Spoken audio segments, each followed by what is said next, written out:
ګرانو کتونکو سلامونه، علب خان شیرپوست تاسو په خدمت کې حاضر دی. د نخښه مای وروستو ړومبنۍ زموږ ویلاګ دی خبرې اترې دي په نخښه مای چې په دې ملک کې کم انتشار وشو، کومه شرپسندي وشوه، کومه دهشتګردي وشوه.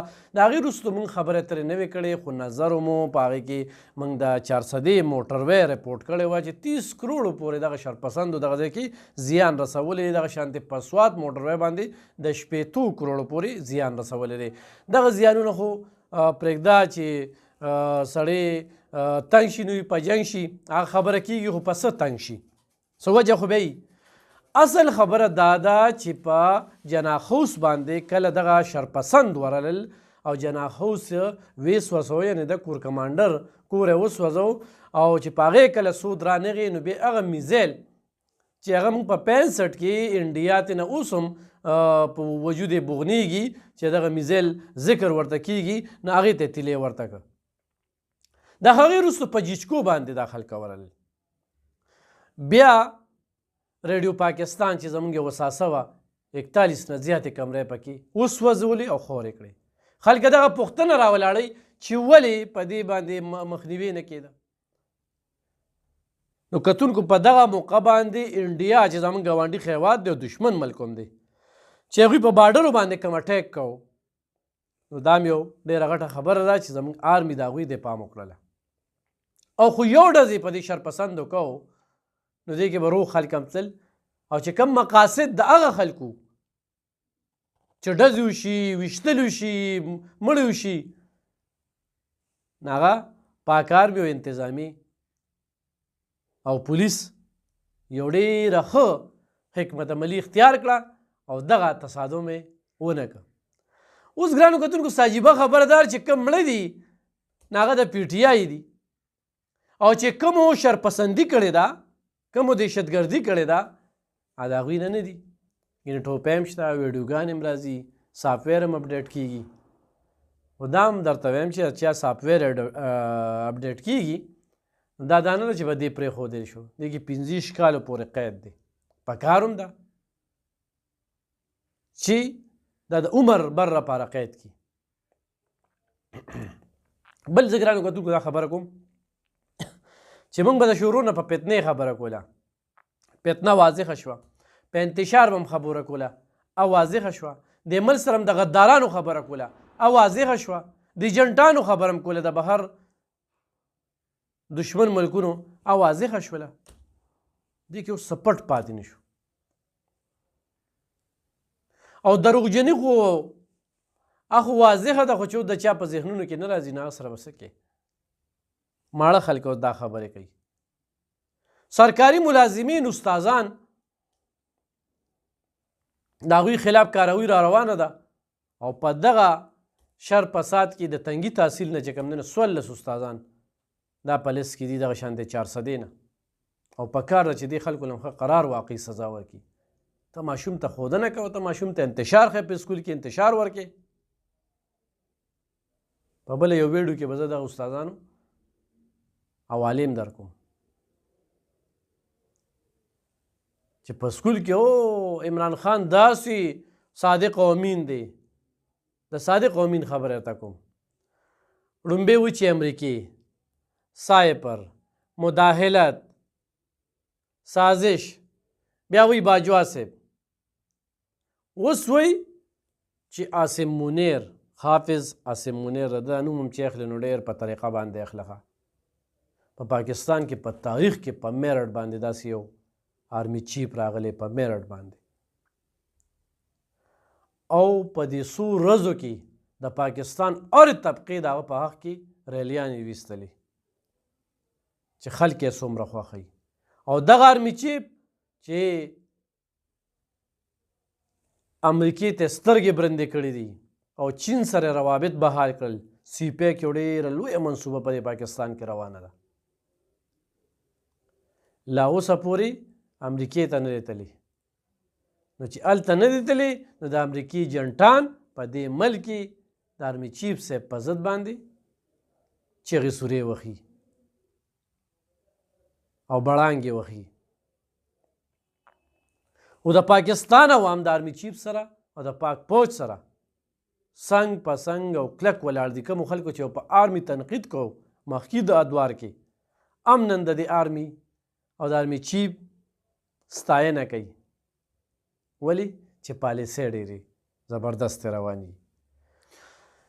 ګرانو کتونکو، کرنل شیرخان د صوابۍ د خورې یو تکړه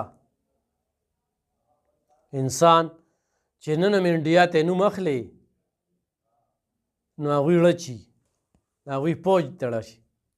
کوم ځای کې چې شهید شو نو د انډیا یو پوجي د هغه په جیب کې یو خط دی چې دا دومره نر دی چې د لدې نشان خیدر ورکړی شي د کارګل په موقع چې جنګېدلی.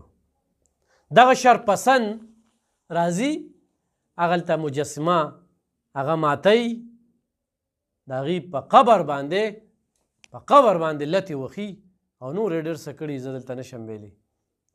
نو دا مه وایه چې سافټویر اپډیټ شو دی به را پرېښودی شي، نه، دی به ډېر قیدو بند وي. موږ به دغه خبره کوله چې دغه فتنه ده، دا انتشار دی، دا ایجنټان دي، دا د عمل تباه کوي، صوبه یې راله غرقه کړله، وفاق یې قرضدار یې که، ملک یې چېرته عملي کار ونه که، صرف تقریرونه دي، صرف خبرې دي. څومره په تیزۍ سره چې دا ډله په 2018 کې جوړه شوله او سلیکټ شو، د هغې نه په زیاته تیزۍ سره چې کوم دی نو دغه ډله دغه دړې وړې شوله. خلک روان دي، ختمیږي. ډېر خلک ما ته وایي ته صفت کوه، تعالی به دا راځي، ته به دا راځي. زه د فتنو د ملغداره صفت کلم نه کوم. دا ملغداره دي چې کوم شهیدان شو د دوی دي، او چې کوم چا اور ورته کړی دوی نه دي. دا کومه خبره ده؟ په دنیا کې وشرمولو، په کعبه کې دوی چغې ووهلې، داسې یو فتنهګر خلک یې پیدا کړل. په نورو ملکونو کې د دوی ناوړ احتجاجونه، احتجاج دار چې جمهوري حق دی، خو د دوی دا طریقه کار ټیک نه دی. د زوی او د پلار ترمنځ یې فاصلې پیدا کړې. دا تاسو دا ویډیو ګورئ، دا یو مور ده، یوه نه ده، ډېرې میندې دي. ATC عدالت ته دا مجرمان پیش کیږي، دا میندې چغې وخي، دې تپوس ته چا نه وکړو، پلاران به څونه پریشان وي، څه مزدورۍ به کوله. موږ په دې دا سافټویر چې اپډیټ کېږي دې کې موږ دا ګورو که نه چې د رزق دره کې نه لګي، خو په غم یې واړو. نه وکیل شته، نه ورله څوک عدالت ته ځي، نه څوک تپوس پوښتنه کوي، تر دې چې هغه لیډر یې وایي چې ما پرېږدی، د خپل ضمانتونو غم کوي. کارکون یې په ځای پرېښودی دی. یاره ماضي کې مې احتجاجونه شوي دي، ګرفتارۍ هم شوي دي. د پیپل پارټۍ یو تاریخ پروت دی، د عوامي نشنل پارټۍ د اسفندیار خان نه دا نوکونه ایستوې او د خپو دا نوکونه یې تیستو، او دونه یې وښلې چې نن هم د ملا هغه سک چې کوم دی د ملا په وجه باندې هغه ګرځېدی نه شي. سیاست پې پرېښو، کناره کش شوی و نه. ولی خان سره یې څه کړي دي، د باچا خان د 35 سال قید و بند خبره خو به اړکو نه. آفتاب شیرپوش باندې چې کله وزیراعلیتوب نه پس بابای روزګار په هغه باندې قید و بند وخته، د هغه کارکون به په میدان و، او لیډر به چې کوم دی سکندر شیرپو، هغه به مشري کوله، په خپله به په میدان و. تاسو په دې انتشاري او شرپسندۍ احتجاج کې وکتل چې هغوی به صرف په آډیو باندې انسټرکشن ورکول چې هلته کې به ځې، دلته کې به ځې، دلته به یو نر لیډر هم چې کوم دی نو په ده ولیده. د پښتنو هغه نوم یې شرم، او پښتانه غوره ډېر نر دي، دوی چې چا سره یې کوي نو کوي، بیا چې کوی نو وکړې که نه، نو بس صرف دغه غریب پې ورچوې. نن دا غریب مور پلار به څوک تپوس کوي؟ نن به په دې عدالتونو کې دا به 20 کاله 10 کاله دا به شرمېږي، او دا کیسونه به رواني. د هغوی له څوک نه راځي، خو دا تاسو ته جایز ښکاري چې نن ولې دا جواز پیدا کوي چې موږ ته عمران خان صاحب ویلي چې پټ شئ، روزی به نه، او چې تاسو یې نو تاسو به د خلکو کیسونه ولې لړو کې، نو پټ شئ، روزی به نه، نو کیسونه به چا سره لړو کې، عدالت ته به تاسو لاړ شئ. دا کومه خبر راشه د کارکون چې کم دی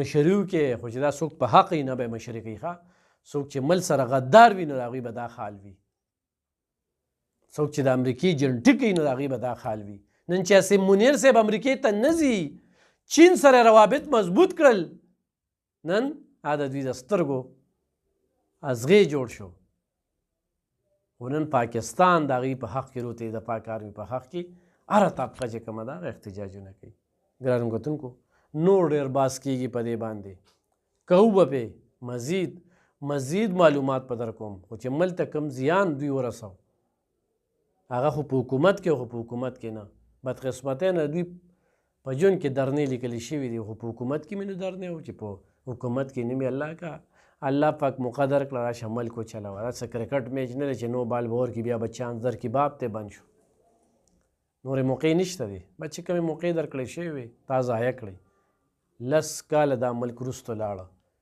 نن ډېر خلک وي د ګرانۍ باندې باس نه کې بلکل په ګرانۍ دومره خفه یو دومره خفه چې د حد نه زیات روزګارونه نشته بېروزګاري ده خو دا خبره ورسره ضرور کوو چې د دې ګرانۍ ذمهوار د عمران خان صاحب دی د ده غلطې پالیسۍ دي IMF نه په ګران شرایطو باندې کم پروګرام چې راوړی و د هغې په نتیجه کې نن دا ګراني ده کم خلکه چې دا خبرې کوي چې دا PDM به دې لر ووته زه د PDM سټی نه وینځم د ګرانۍ په ضد اوس نه دي صرف د ګرانۍ په ضد نه ملک ته خطره وه د ملک اساسو ته خطره وه د ملک اټمي اساسې په خطره کې وي او خو نه منئ نو د نو مایده خبره روباسئ چې په جیچکو باندې ورځي په کور کمانډر باندې ورځي په جناقوس باندې ورځي په ریډیو پاکستان باندې ورځي او د هغه ټیم نه لوبه شروع چې کله دوی په PTV باندې ورغلل خبرې ټیک شو که نه چې کومه خبره م کوله الحمدلله خدای پاک ثابته کړه چې دا انتشاریان دي دا مل دشمنه دي دا شرپسند دي او دوی زیاتې کوي موږ آرمي چیف صاحب ته وایو چې ټول پاکستان د سره ولاړ دی بیا پښتانه د سره کلک ولاړ دی بیا 400 وال نن هم په اتمانزو کې په تنګي کې ریلیانې دي سبا له په شیرپو کې دي بله له په مرزو کې دي او دغه شانتې دا سلسله روانه ده دې نه مخکې په 400 کې وشولې دې ته څوک وایي نه دا په خپله روزي د خپلې مینې نه روزي چې د آرمي چیف صاحب کوم د جرأت مظاهره کړې دا کوي او په دغه کې م ورته خراج تحسین پیش کړو چې په دغه توده لانجه کې داسې ناوړې پیښه نه ده شوې یا داسې جواب یې نه ده ورکړی یعنې ډېر زیات نقصان به کېده او د هغې نه پس اوس چې کومې کاروایۍ روانې دي پکار ده چې ښه قرار واقعي سزا ورکړي شي او چې کم تصویرونو کې چاته معلومي نو د هغې شناخت کوئ مقامي پولیس سره چې کوم دی نو رابطه کوئ چې دا شرپسند نور د دې علاقې نه وځي ګینده ته نور شر پیدا کوي